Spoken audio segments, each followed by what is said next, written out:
Yeah, I'll react to that, sure. Hi, guys. A modest wage, did you say? Alas, yes. Humphrey, you get over 30,000 a year. That's 7,000 more than I get. Yes, but still a relatively modest wage. Relative to who? Well, Elizabeth Taylor, for example. Humphrey, you are not relative to Elizabeth Taylor. There are important differences. Who is Elizabeth Indeed, Taylor? yes. She didn't get a first at Oxford. And you do not retire into obscurity. You take a massive index-linked pension and go off to become directors of oil companies and banks. Ah, yes, but very obscure directors, Minister. And you're in no danger of the sack. In Yes. industry, if you screw things up, you get the boot. In the civil service, if you screw things up, I get the boot. Very droll, Minister. Now, if you've approved the list... No, Humphrey. I'm not going to approve any honour for any civil servant in this department who hasn't earned it. What do you mean, earned it? I mean, earned it. Done something to deserve it. But that's unheard of. My new policy is to withhold all honours from all civil servants in this department who do not make a cut in their budgets of 5% per year. Burn I it. take it that your silence indicates approval? You may not. Where did you get that preposterous idea? It, just came to me. But it's ridiculous. It's unheard of. It's out of the question. Why?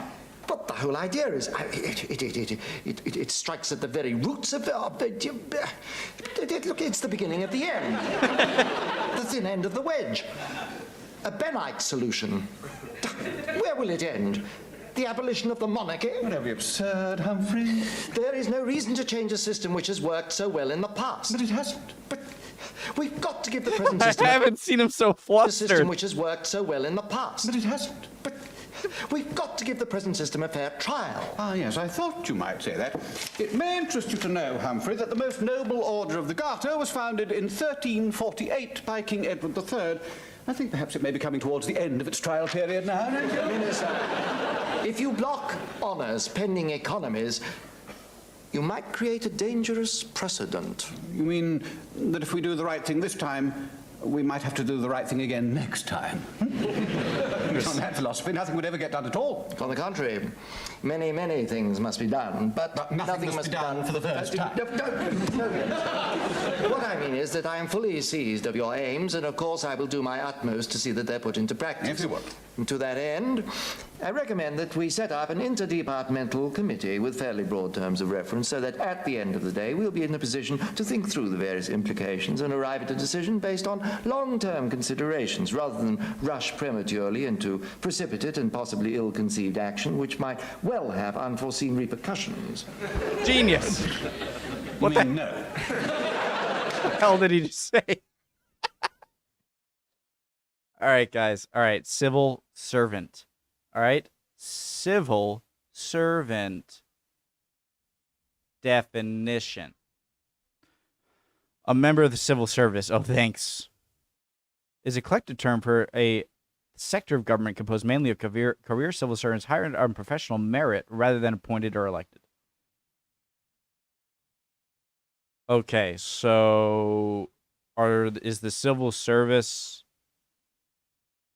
the real politicians, but they don't call them politicians so that they don't look like they're not being democratic?